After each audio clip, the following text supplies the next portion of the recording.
కనివ్వండి, చూస్తా ఎవరు వచ్చి వీటిని తీసుకుంటారో నేను చూస్తా.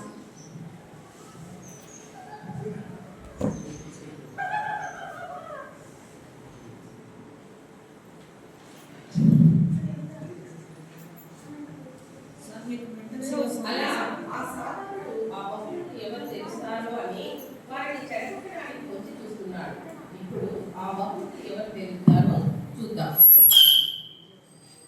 సార్ మీకు ఫోన్ చేస్తాను. Mental CEO. హలో సార్, మీ ఫేస్బుక్ యూట్యూబ్ అందరు బాగా వాడుతున్నారు సార్.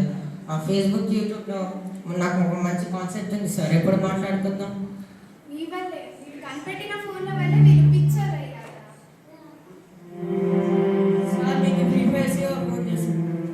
హలో సార్, మీ ఫ్రీ ఫైర్ పబ్జీ అందరు బాగా ఆడుతున్నారు సార్. ఆ టైమింగ్స్ ఏదో కొంచెం ఫ్రీగా ఇస్తుంటే బాగుంటుంది. పబ్జీలో ఫ్రీ ఫైర్లో మీకు ఉచితంగా ఇస్తున్నారు. సండే స్కూల్కి వెళ్ళనివ్వను, చర్చ్కి వెళ్ళనివ్వను. ఇది శ్రేష్టమైనదంట, ఎంతో విలువైనదంట. బహుమానం, శ్రేష్టమైన బహుమానం. వీడేంటి ఎక్కడికి వచ్చాడు? అరే ఎంతో వీడే శ్రేష్టమైనది. తీసుకెళ్ళరా, ఆపు వద్దని ఆపు. సార్ మీకు ఎందుకు చెప్తున్నారు సార్? అరే ఇలా శ్రేష్టమైనదంటారా, శ్రేష్టమైన బహుమానం. అంత పెద్ద బిజినెస్ మ్యాన్ అయింది దీనికి అవుతారా సార్? అసలుకే మనకు చాలా మీటింగ్లు ఉన్నాయి, మనం పోదాం. అంతే అంతే వెళ్ళండి. అమ్మయ్యా, వీళ్ళు కూడా తీసుకోలేదు. ఇంకా నాకు బిజినెస్ మ్యాన్ మరియు అతను పిఏ వారి కింద బిజీ వెళ్ళిపోయి ఆ బహుమతి పొందకుండానే వారు వెళ్ళిపోయారు.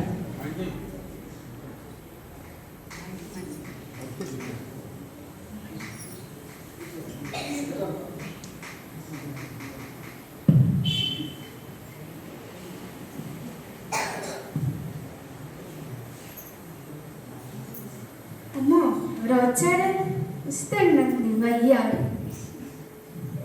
ఏంటో ఈ ఎండల వల్ల నా మేకప్ అంతా పోతుంది. అవునా? ఆహా. ఈమె అన్నం మీద పిచ్చికి ఈ గిఫ్ట్ ఎంత ఇస్తుంది? నాకు తెలుసులే, తీయలేవు. ఏంటిది? శ్రేష్టమైనదా? అవును, ఎంతో విలువైనది కూడా. విలువైనదా?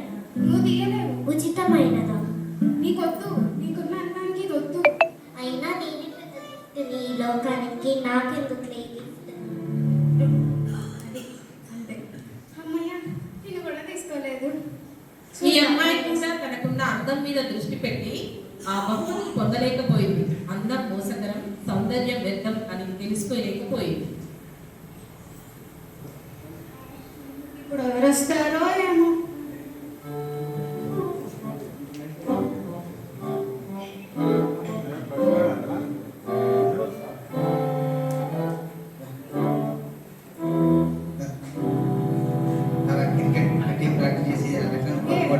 మన బ్యాచ్ వచ్చారు, మనకే ఇది కావాల్సింది. ఏయ్, మన బ్యాచ్ వీళ్ళంతా. అది బోరాలు నేడుగా ఆ బొరాన్ బొరాన్. 40,000 మొన్ననే కొన్నా ప్రాక్టీస్ కానీ. గుడి గుడిమెట్ల దగ్గర కొట్టేశాడు, 40,000 అంట.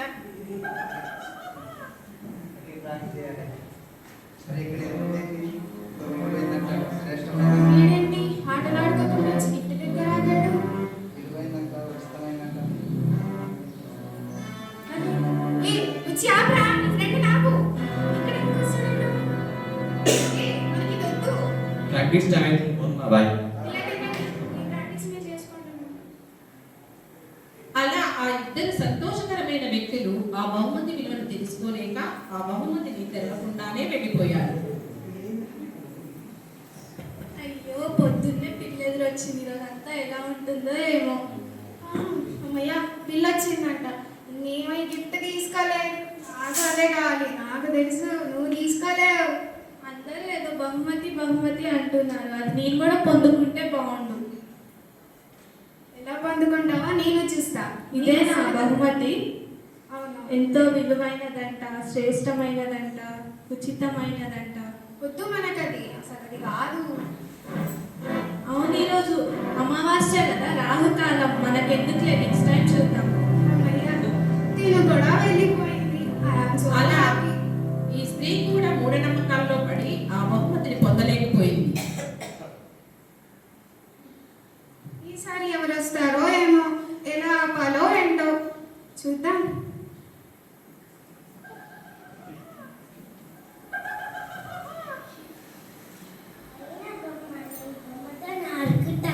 ఎవరో చిన్నపిల్ల వచ్చింది. ఏ పాప, ఇది నీ బొమ్మేనా? నాకు ఇస్తావా? సర్లే, ఆడుకో ఆడుకో. ఇంతమంది వచ్చారు, ఈ చిన్నపిల్ల ఏం తీసుకుందిలే, చూద్దాం.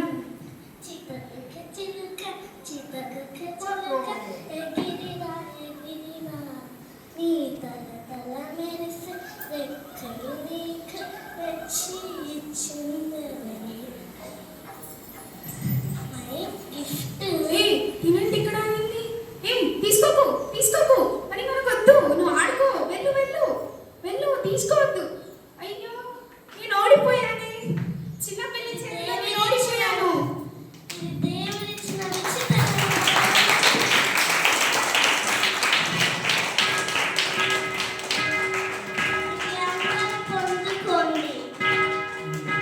చివరికి ఆ చిన్నారి వచ్చి ఆ బహుమతిని తెచ్చింది. ఇక్కడ బైబిల్ దేవుని సూచిస్తుంది. చూశారు కదా, ఈ లోకంలో ఎంతో మంది జ్ఞానులు, భక్తులు, సంపన్నులు ఉన్నారు. కానీ ఒక చిన్న అమ్మాయి ఆ బహుమతిని తెచ్చింది. ఇది మర్మం ఏమిటంటే, మన సొంత జ్ఞానం, సంపద వల్ల దేవుణ్ణి చేరుకోలేము. ఆయన విలువైన కృప, శ్రేష్టమైన రక్షణ పొందుకోవాలంటే ఆ చిన్నారిలా నేర్చుకునే గుణం, పొందుకునే గుణం మనకు ఉండాలి. అప్పుడు ఆ గొప్ప రక్షణ మనము అందరం కూడా పొందగలుగుతాం. ఆమేన్.